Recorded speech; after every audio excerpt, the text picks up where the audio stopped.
Hello दोस्तों, नमस्कार। आज हम पढ़ेंगे संख्याओं के बारे में। संख्याएं कितने प्रकार की होती हैं, सभी के बारे में पूरी जानकारी। जो लोग नए हैं चैनल को सब्सक्राइब कर दें, वीडियो को लाइक कर दें। चलते हैं अब। नंबर 1, वास्तविक संख्याएं। वास्तविक संख्याएं किसे कहते हैं? इन्हें रियल नंबर भी बोलते हैं। तो जिसे संख्या रेखा पर निरूपित किया जा सकता है उन्हें हम वास्तविक संख्याएं कहती हैं। जैसे एक रेखा है, इस रेखा पे हम जो नंबर हम निरूपित कर दें, 1 2 3 4, जैसे हमें +4 है, +4 को हमें निरूपित करना है तो ये हमारा ये हो गया +4। ठीक है। अब ये माइनस के 9 है, 1 2 3 4 5 6 7 8 9। जब भी हम इस साइड में चलेंगे तो ये सब माइनस की संख्याएं होंगी। तो अब इसे हम संख्या रेखा पर निरूपित करना है हमें, तो ये माइनस के 9 का है, ये रहा। ठीक है। तो इसी को हम क्या बोलते हैं? वास्तविक नंबर बोलते हैं। वास्तविक संख्याएं, रियल नंबर। नंबर 2 है काल्पनिक संख्याएं। इन्हें हम इमेजिनरी नंबर भी बोलते हैं। अब इसकी डेफिनेशन, जिसे संख्या रेखा पर निरूपित नहीं किया जा सकता है। ऐसे नंबर जिन्हें संख्या रेखा पर निरूपित नहीं किया जा सकता। जैसे अभी हमने संख्या रेखा पर निरूपित किए थे, अब इन नंबरों के क्या हम संख्या रेखा पर निरूपित नहीं कर सकते। अब कैसे? जैसे √5 की वैल्यू, √5 की वैल्यू 2.2 कुछ होती है, पॉइंट में आगे भी होते हैं, इनफाइनाइट तक होता है ये।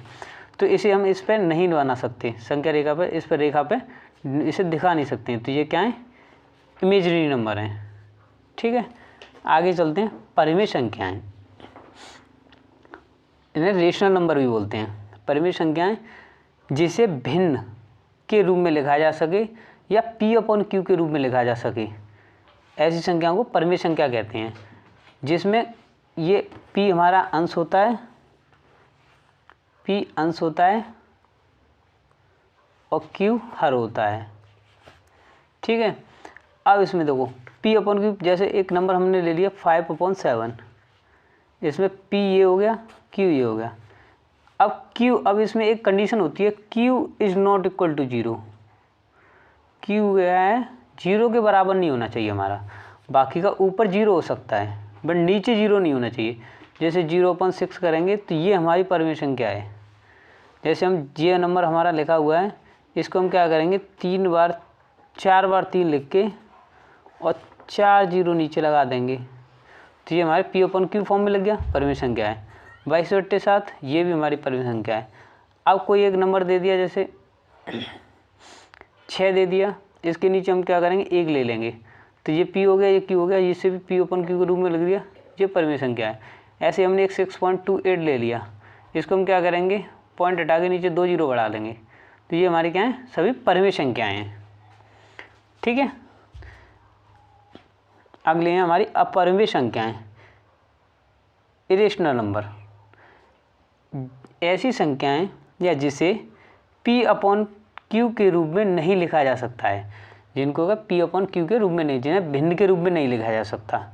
मान के चलो, जैसे एक एग्जांपल ये दे रखा है 0.123267 और ये इनफाइनाइट आगे तक नंबर है।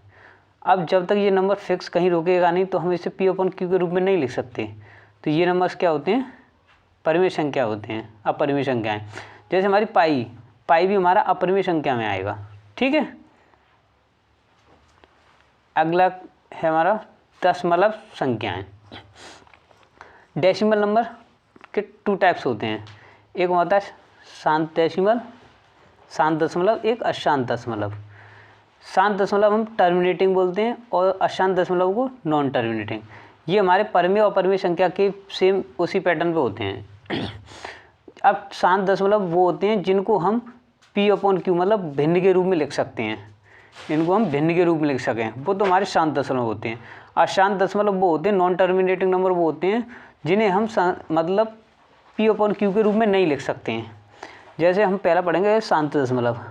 शांत दशमलव में हमने एग्जाम्पल लिया 0.5, इसको क्या करेंगे, पॉइंट हटा के नीचे 0 बढ़ा लेंगे तो 5/10 हो गया, तो ये हमारे क्या है 7 दशमलव हो गया।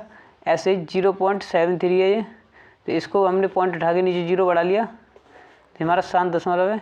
अब अशांत दशमलव, अशांत दशमलव वो होते हैं जो पॉइंट के बाद संख्या ख़त्म ना हो, ठीक है। जैसे 1/3 है, अब 3 का भाग हम 1 में देंगे तो ये आगे 3 आता ही रहेगा, ये ख़त्म नहीं होगा, तो ये हमारा क्या है अशांत दशमलव है।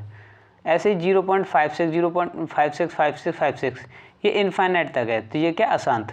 तो अशांत दशमलव उन्हें कहते हैं जिन्हें हम P/Q के रूप में नहीं लिख सकते या भिन्न के रूप में नहीं लिख सकते, ठीक है। पूर्णांक, पूर्णांक होते हैं इंटीजर्स। सभी पूर्णांक P/Q के रूप की परिमेय संख्याएं, सभी पूर्णांक क्या है P/Q के रूप की संख्याएं, बट यहाँ पे क्या होता है Q बराबर 1 होता है, ठीक है।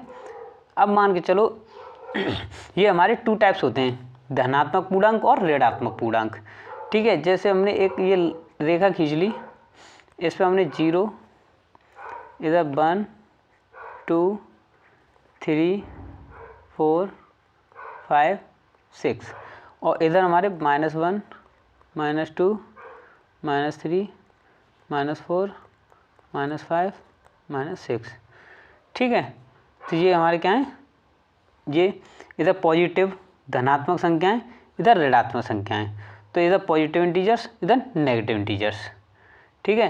पूर्णांक क्या है, इसे भिन्न के रूप में अगर लिखेंगे भी तो जो हमारा Q होगा Q के बराबर 1 होगा, बस नीचे Q की जगह कोई और संख्या नहीं होगी, तो इन्हें हम क्या बोलते हैं पूर्णांक कहते हैं, ठीक है। पूर्णांक दो प्रकार के होते हैं, ऋणात्मक पूर्णांक और धनात्मक पूर्णांक। अब इसमें देखो नोट पॉइंट है, ये 0 न तो धनात्मक पूर्णांक है और ना ही ऋणात्मक पूर्णांक, ठीक है। 0 क्या है, न तो धनात्मक पूर्णांक है और ना ही ऋणात्मक पूर्णांक है। अब आगे चलते हैं पूर्ण संख्याएं। अब पूर्ण संख्याएं क्या होती हैं, पूर्ण संख्याएं जैसे 0 से अनंत तक की सभी धनात्मक प्राकृतिक संख्याओं को पूर्ण संख्याएं कहते हैं। पूर्ण संख्या क्या होती हैं, 0 से लेकर के 0 1 2 3 4 5 6 7 ऐसे हम नंबर आगे पढ़ते जाएंगे, तो ये इनफाइनाइट तक जितने भी काउंटिंग नंबर्स होंगे वो सभी क्या हमारे होल नंबर्स होते हैं। ये सब नंबर क्या होते हैं, पूर्ण संख्याएं होती हैं, ठीक है। आगे हमारे प्राकृतिक संख्याएं। प्राकृतिक संख्याएं नेचुरल नंबर। नेचुरल नंबर्स प्राकृतिक संख्याएं वे संख्याएं हैं जिनका उपयोग गिनती के लिए किया जाता है, जिनका उपयोग क्या है गिनती के लिए किया जाता है। जैसे कि 1 2 3 4 5 6 7 8, ठीक है। ये सभी क्या हैं गिनतियाँ हैं। आगे इनफाइनाइट तक जितने भी नंबर हैं, इसमें क्या है, अब इसमें देखो सभी यहाँ पे हमारी सभी पूर्ण संख्याएं, इसके अंदर प्राकृतिक संख्या आ सकती हैं, बट प्राकृतिक संख्या के अंदर पूर्ण संख्या नहीं आ सकती हैं, क्योंकि देखो सभी पूर्ण, यहाँ पे 0 लगा हुआ है आपका, पूर्ण संख्या में 0 होता है, बट प्राकृतिक संख्या में 0 नहीं है, ठीक है। तो सभी पूर्ण संख्याएं प्राकृतिक संख्या, प्राकृतिक संख्या पूर्ण संख्या नहीं हो सकती हैं। पूर्ण संख्या में क्या होता है 0 से स्टार्ट होता है नंबर, और प्राकृतिक संख्या में क्या होता है 1 से स्टार्ट होता है नंबर, ठीक है।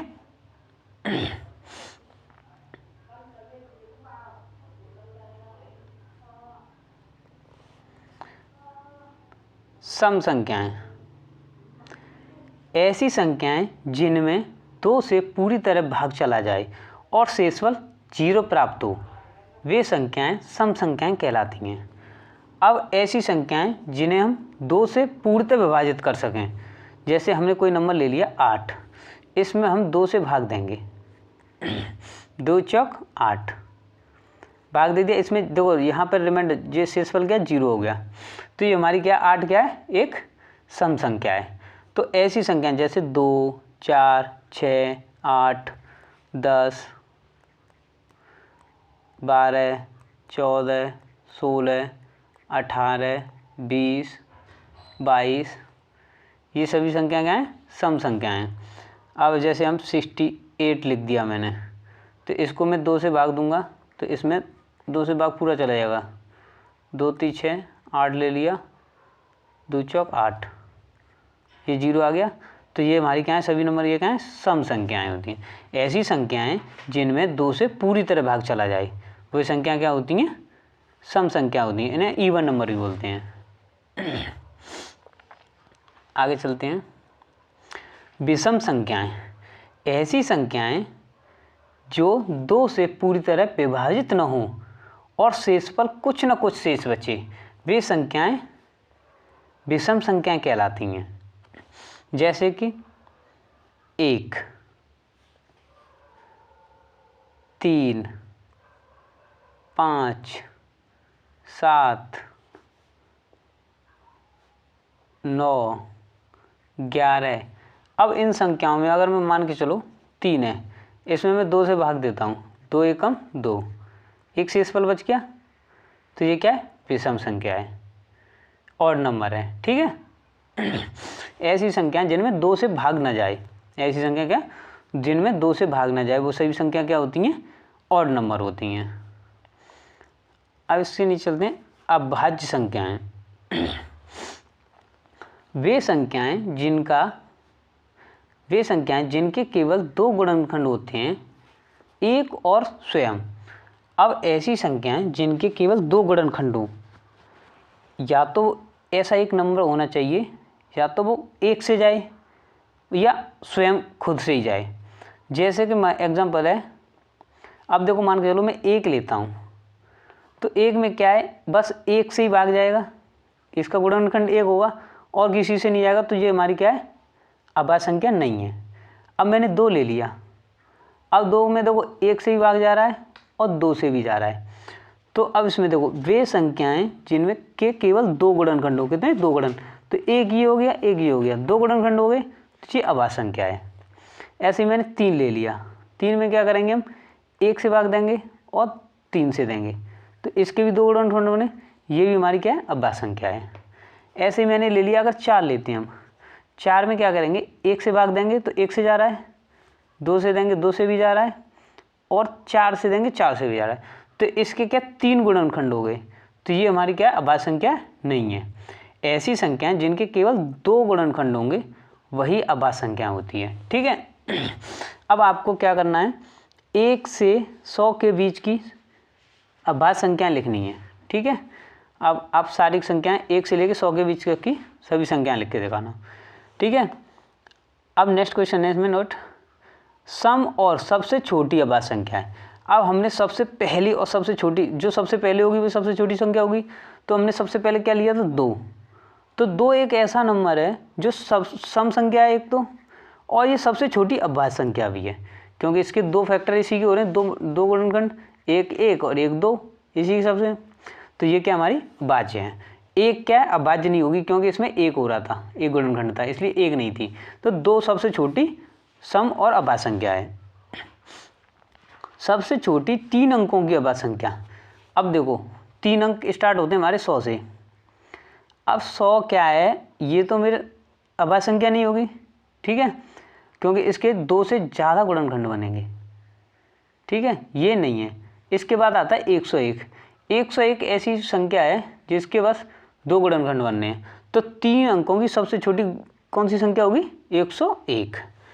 लगातार विषम अभाज्य संख्याओं के केवल युग्म, अब एक ऐसा युग्म है जो केवल लगातार आता है, विषम अभाज्य संख्या है वो, तो कौन कौन सी हैं, एक तो देखो आपके 3, 1 5 और 1 7, ये 3 ऐसी संख्याएं जो लगातार आती हैं। ठीक है, ये तीनों क्या हैं, विषम संख्याएं भी हैं और अभाज्य संख्याएं भी हैं, इनके अलावा और कोई नंबर नहीं आएगा ऐसा जो लगातार आए और विषम हो। ठीक है। अगला है भाज्य संख्याएं। भाज्य संख्याएं क्या होती हैं, वे संख्याएं जिनके केवल 2 से अधिक गुणनखंड होते हैं, जिनके केवल 2 से, जिनके क्या है 2 से अधिक गुणनखंड होंगे, वो क्या है, सभी भाज्य संख्याएं। जैसे कि अब देखो 2 से मैंने अब 2 का मैंने अभी गुणनखंड किया था, 1 और 2 2 ही हो रहे थे, तो ये नहीं होगा। 3 का दूंगा तो 3 से देखो 1 और 3, इसके भी 2 गुणनखंड, ये भी नहीं होगा, तो क्या 4 से करेंगे। तो 4 का देंगे, देखो 1 से भी जा रहा है, 2 से भी जा रहा है और 4 से भी जा रहा है। तो ऐसी संख्या देखो, एक तो 4 हो गई, वे संख्याएं जिनके 2 से अधिक गुणनखंड हो। 2 से अधिक गुणनखंड किसका हो रहे हैं? 4 के। तो 4 हो गया पहला नंबर। फिर अब 5 का करेंगे तो 5 के 2, बस 5 के अगर गुणनखंड करते हैं हम तो एक तो 1 होगा, एक 5 होगा, तो ये भी नहीं है। 6 करेंगे तो 6 से 6 के गुणनखंड देखो, 1 से भी भाग जा रहा है, 2 से भी जा रहा है, 3 से भी जा रहा है, ठीक है, और 6 से भी जा रहा है, 6 से भी जा रहा है। तो ऐसी संख्याएं जिनके यहाँ गुणनखंड 2 से ज़्यादा हों वे सभी क्या होते हैं? अभाज्य गुणनखंड होते हैं। ठीक है। सबसे छोटी अभाज्य संख्या, तो सबसे छोटी अभाज्य संख्या कौन सी थी? अभी हमने निकाली थी 4। सबसे छोटी विषम अभाज्य संख्या, अब सबसे छोटी विषम अभाज्य संख्या क्या होगी? 9। ठीक है।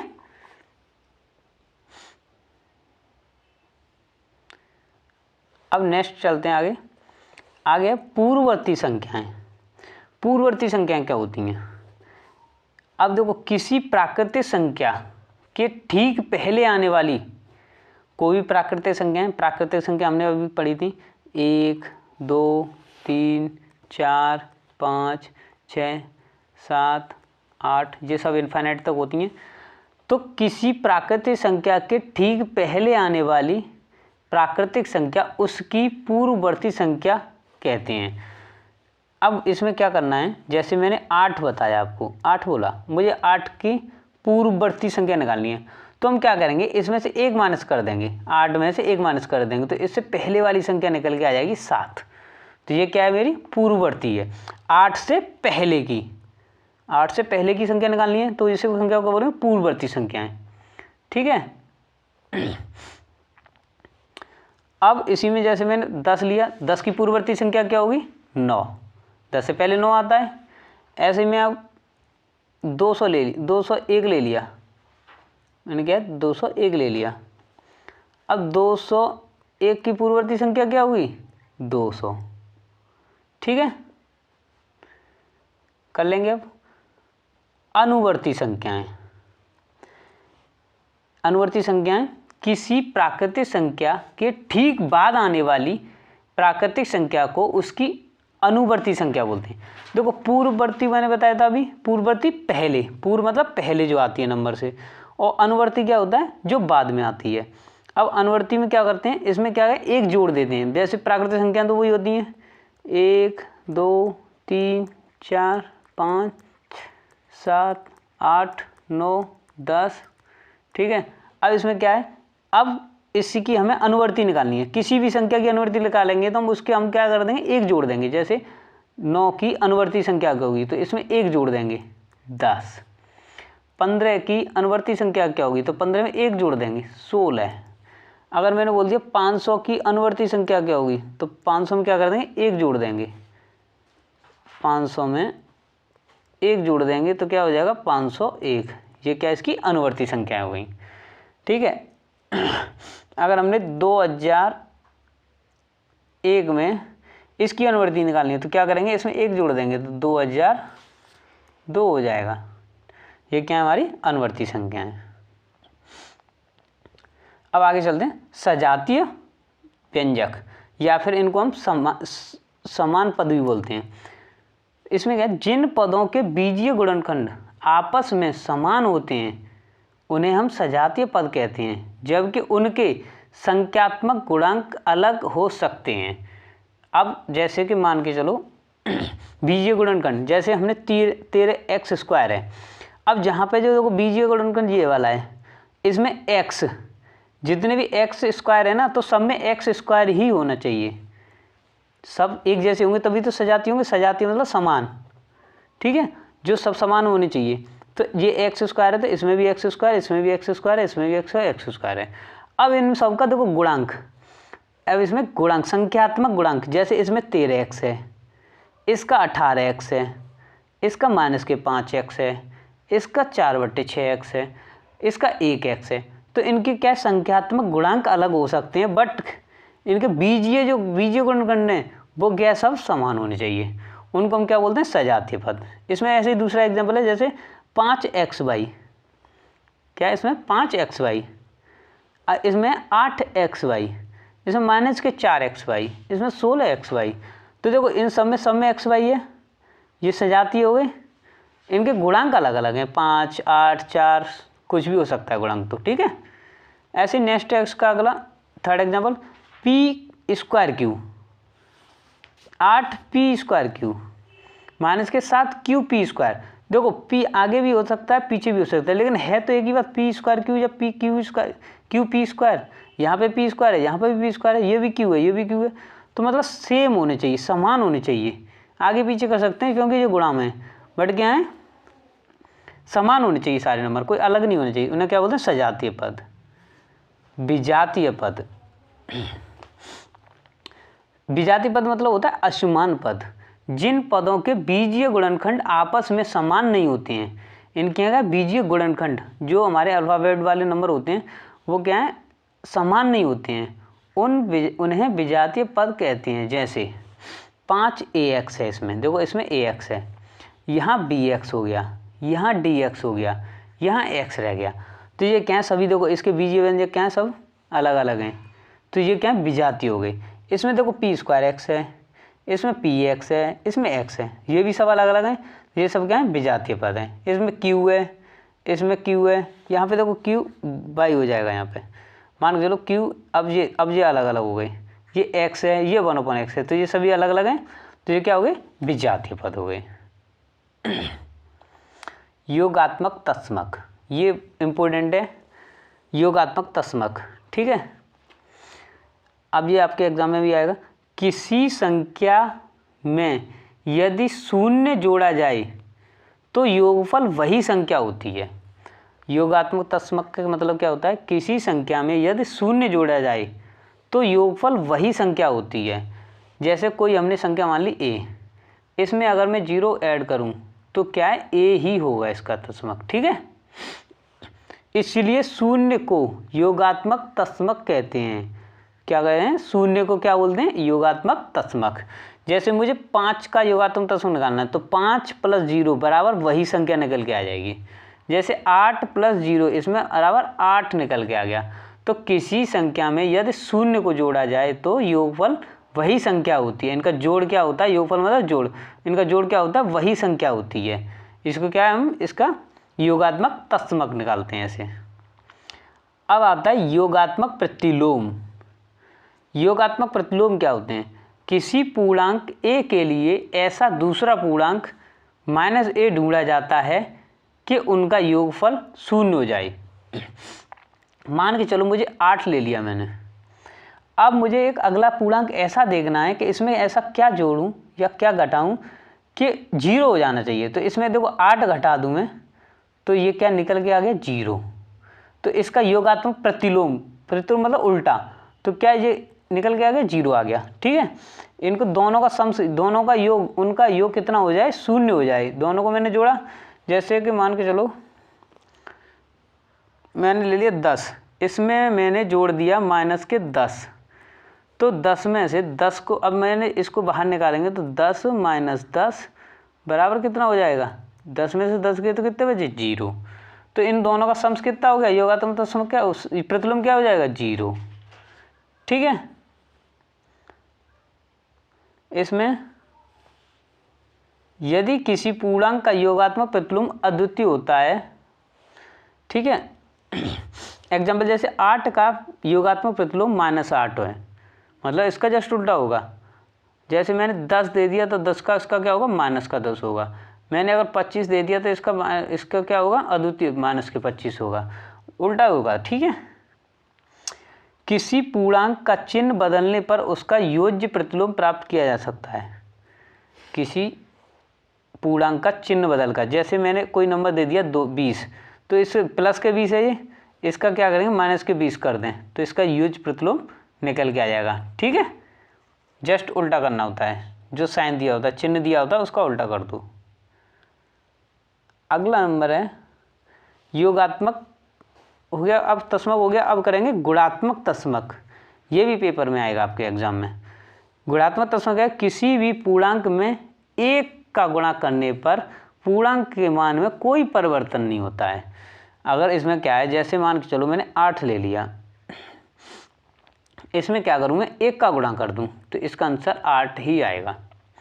तो इसकी डेफिनेशन यही कहती है, किसी भी पूर्णांक में 1 का गुणा करने पर पूर्णांक का मान में कोई परिवर्तन नहीं होता है, उन्हें क्या बोलते हैं, गुणात्मक तत्समक। जैसे मैंने 100 लिया, 100 में 1 का गुणा करूँगा तो 100 ही आएगा, ये क्या होगा, गुणात्मक तत्समक। ठीक है, अब आ गया गुणात्मक प्रतिलोम। गुणात्मक प्रतिलोम में यदि किसी दो संख्याओं का गुणनफल 1 हो तो उनमें से प्रत्येक दूसरे का गुणात्मक प्रतिलोम कहलाता है। ये कह रहा है यदि किन्हीं दो संख्याओं का गुणनफल 1 हो, कोई भी दो संख्याएं ले लें, उनका अगर गुणनफल 1 हो तो उनमें से प्रत्येक दूसरे का गुणात्मक प्रतिलोम कहलाता है।